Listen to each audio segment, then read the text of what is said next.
The liberation of the Philippines stands as one of the most massive and emotionally charged campaigns of the Second World War, representing both a monumental strategic triumph and the fulfillment of a deeply personal pledge made in the darkest hours of the Pacific conflict, when General Douglas MacArthur was ordered by President Franklin Delano Roosevelt to evacuate the besieged fortress of Corregidor in March 1942, leaving behind thousands of American and Filipino soldiers. To face brutal captivity, he uttered a phrase that would echo through history as an unshakable, solemn vow to an occupied nation, saying, "I shall return." That promise became a beacon of hope for millions of Filipinos enduring a harsh and oppressive occupation, and it simultaneously served as the driving force behind MacArthur's military strategy over the subsequent 2.5 years.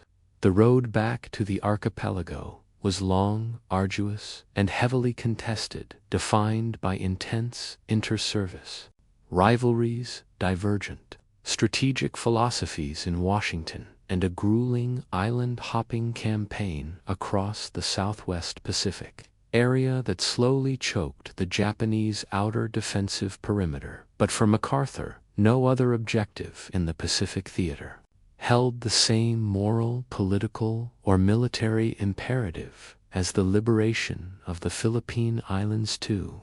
understand the full weight of this campaign, one must examine the strategic debate that preceded it. Throughout 1944, as the United States military apparatus surged across the Pacific, two distinct paths to defeating the Japanese Empire emerged. Admiral Chester Nimitz, commanding the Pacific Ocean areas, advocated for a strategy that would bypass the main Philippine islands entirely, proposing instead a direct strike at Formosa, modern-day Taiwan, or the Chinese mainland, to establish airfields and naval bases from which to launch the ultimate invasion of Japan. The Navy argued that Formosa was strategically superior for cutting off Japan's vital supply lines to the resource-rich regions of Southeast Asia,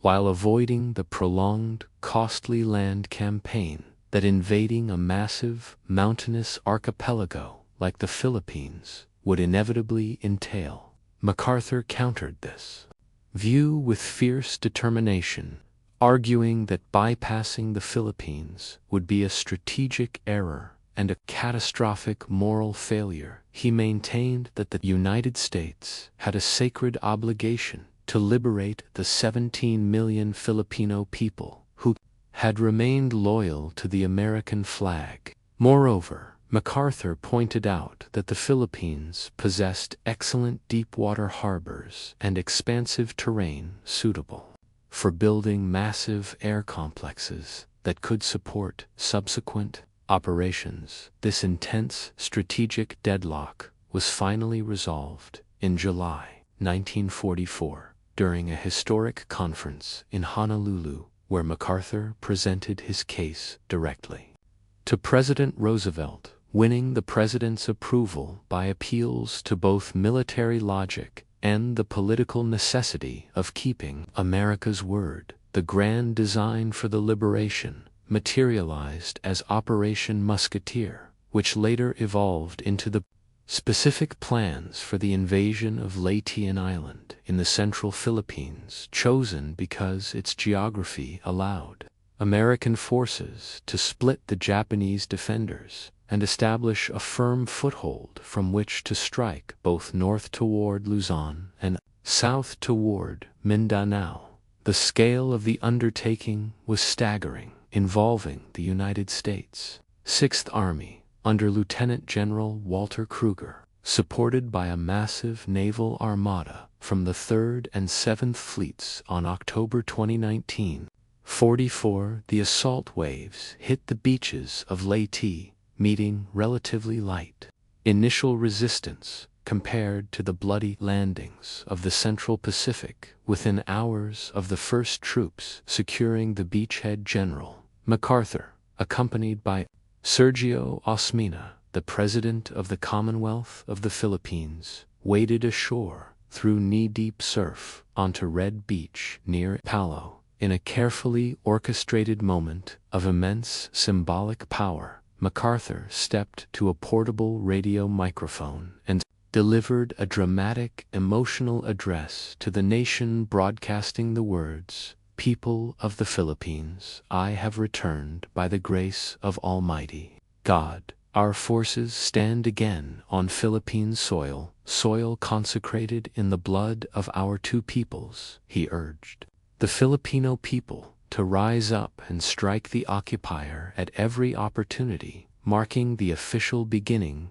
of a relentless campaign that would restore sovereign liberty to the islands. However, the initial success on the beaches was quickly followed by a desperate and violent reaction from the Japanese High Command, who recognized that the loss of the Philippines would effectively end the war by severing their empire into the Japanese unleashed Operation Shogo, a complex naval counteroffensive designed to draw away the American covering fleets and destroy the vulnerable landing forces at Leyte. This led directly to the Battle of Leyte Gulf, the largest naval battle in human history, which raged from October 23 to October 26, 1944, across 4 major engagements: the Sibuyan Sea, Surigao Strait, Cape Engano, and the dramatic clash off Samar.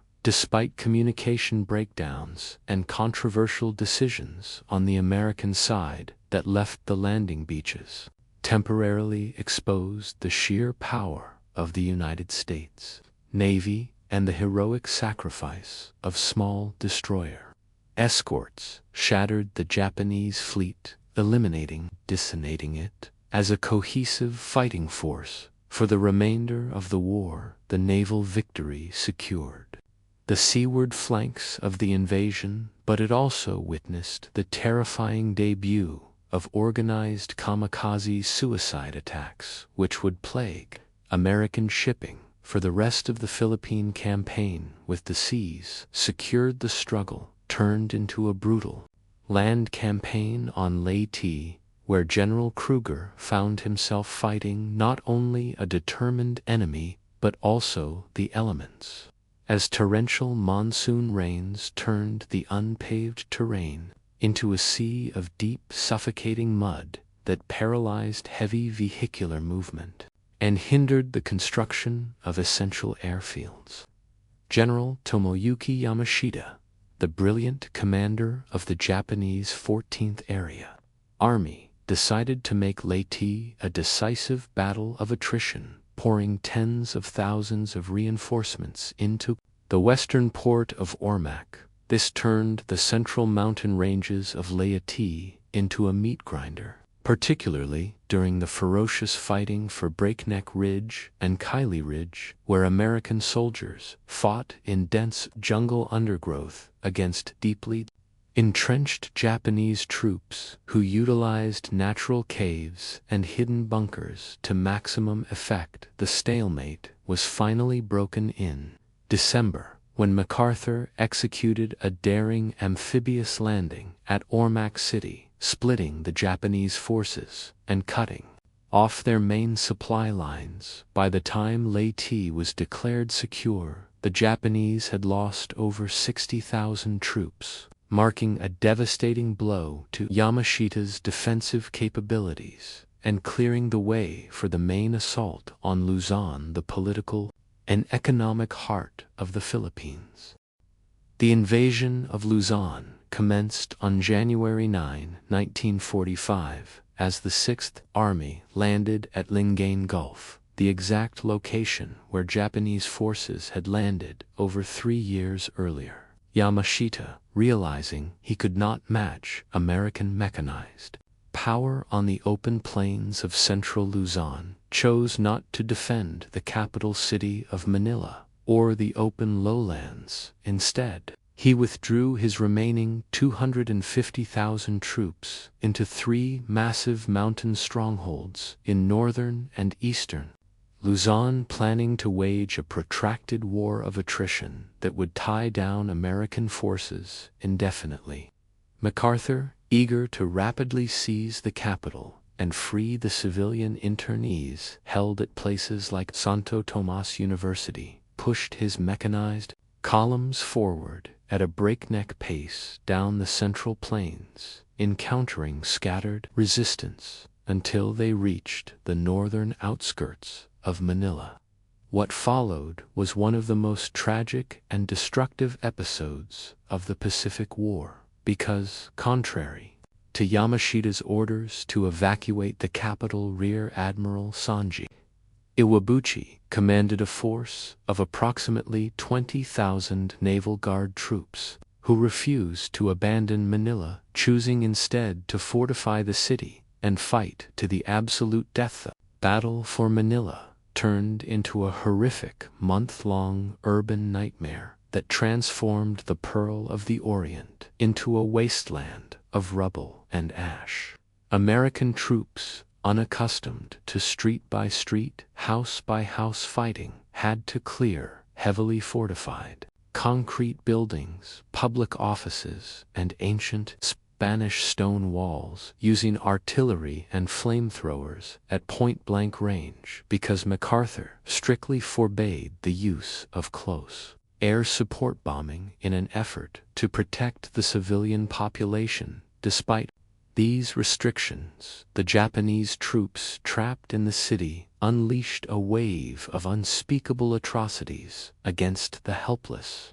populace, massacring over 100,000 Filipino civilians in an orgy of desperate violence. By the time the historic walled city of Intramuros was finally cleared in early border March 1945, the historic capital was completely ruined, leaving its infrastructure destroyed and its surviving population deeply traumatized. MacArthur was deeply shaken by the destruction of the city he loved, but on February 27, 1945, he formally turned over the reins of government to President Osmeña at Malacagan Palace, declaring the Commonwealth government restored and fulfilling his political pledge to the Filipino people. While the battle for Manila raged, American and Filipino forces also worked to liberate the remaining islands of the archipelago through a series of rapid amphibious operations known as the Victor operations,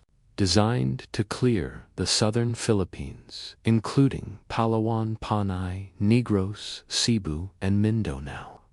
These operations were heavily supported by local guerrilla forces who had spent years operating in the jungles, providing invaluable intelligence, conducting sabotage, and actively ambushing retreating Japanese forces. The contribution of the Filipino resistance movement cannot be overstated, as hundreds of thousands of organized guerrillas acted as the eyes and ears of the advancing American armies, saving countless American lives by identifying enemy positions and securing key infrastructure before it could be destroyed by the retreating occupiers. The liberation of these southern islands restored trade routes and brought relief to millions of citizens who had been isolated and starved by the Japanese blockade, ensuring that the entire geography of the Commonwealth was brought back into the democratic fold.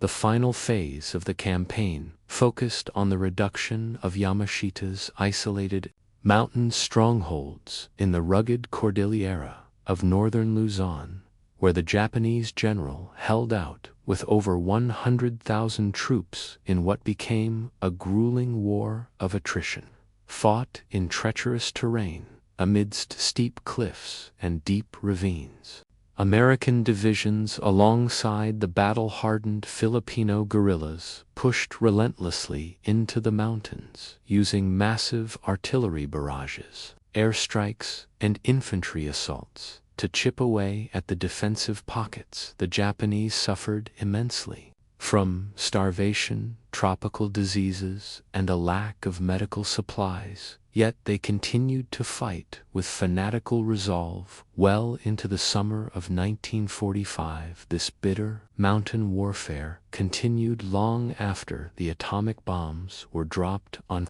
Hiroshima and Nagasaki, only concluding when General Yamashita formally surrendered his remaining forces at Bogeo on September 3, 1945. The day after the formal surrender documents were signed, aboard the battleship Missouri in Tokyo Bay, bringing a definitive end to the costliest and most extensive campaign of the Pacific War. The